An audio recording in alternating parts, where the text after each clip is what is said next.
नमस्कार, मैं हूं आपके साथ हर्षिता और आप देख रहे हैं जेएन न्यूज। आइए करते हैं कुछ खास खबरों से शुरुआत।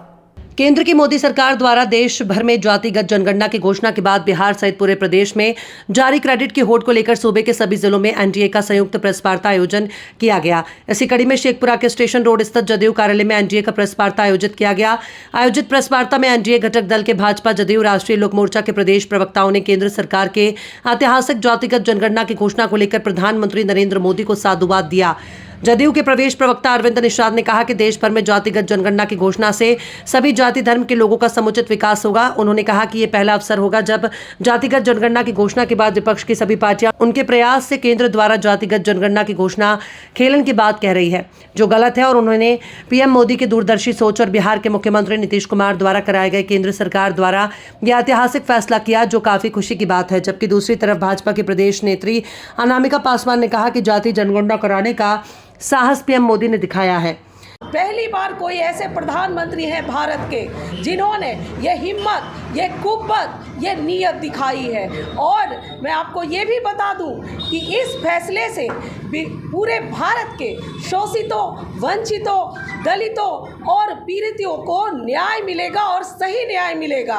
मैं आपको बता दूं कि उनका जो सामाजिक और आर्थिक ढांचा है उसमें और भी मजबूती मिलेगी।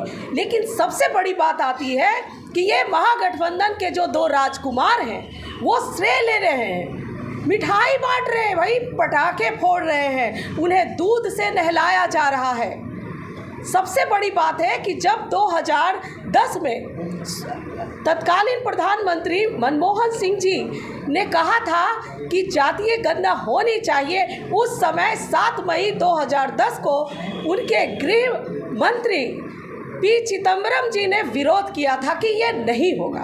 और आज वो जातीय गणना की बात करते हैं। कांग्रेस के राजकुमार हैं माननीय राहुल गांधी जी, जिनको अपनी जाति का पता नहीं है कि वो किस जाति से आते हैं, और वो जातीय गणना की बात करते हैं। सबसे बड़ी बात तो देखा जाए कि आप आरजेडी को देख लीजिए, ये उनके राजकुमार हैं तेजस्वी जी, वो क्या कह रहे हैं कि हमारे पिताजी 30 वर्षों से लालू जी लड़ाई लड़ रहे थे जातीय गणना की। अरे भाई, 10 साल आप लोग शासन में थे, 2004 से 2014 तक आपके पिताजी रेल मंत्री थे, तब क्या आप तमाशा देख रहे थे?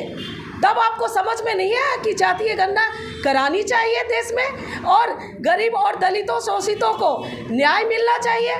आप ये बताइए कि आप तो हमेशा जातीय कि पूरे देश में आज़ादी के बाद पहली बार ऐसी घटना हुई है कि जातीय जनगणना के सवाल पर इस देश की एक भी पॉलिटिकल पार्टी, चाहे वो किसी गठबंधन में है, वो विरोध कर नहीं रही है। सारे लोग समर्थन में हैं, सारे लोग।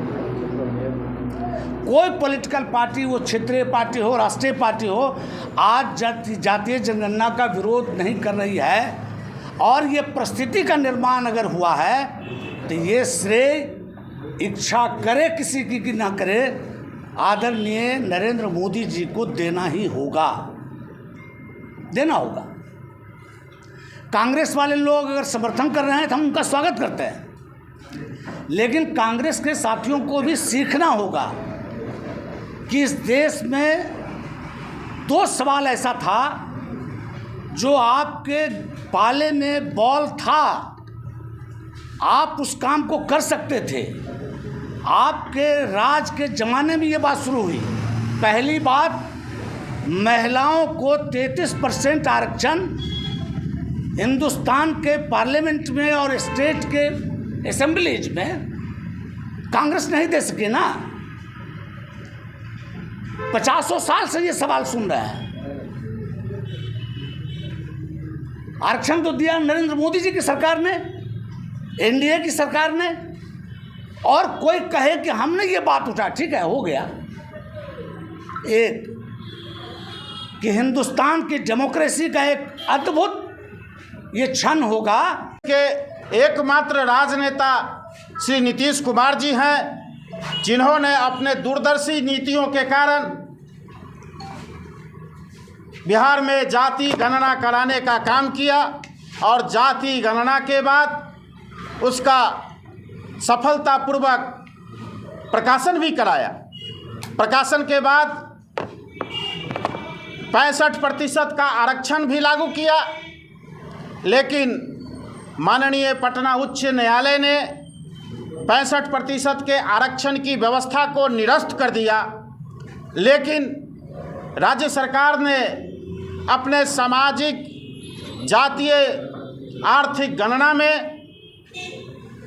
96 लाख के करीब गरीबी रेखा के नीचे चिन्हित किए गए परिवारों को राज्य सरकार की ओर से 2-2 लाख रुपया देने का निर्णय किया।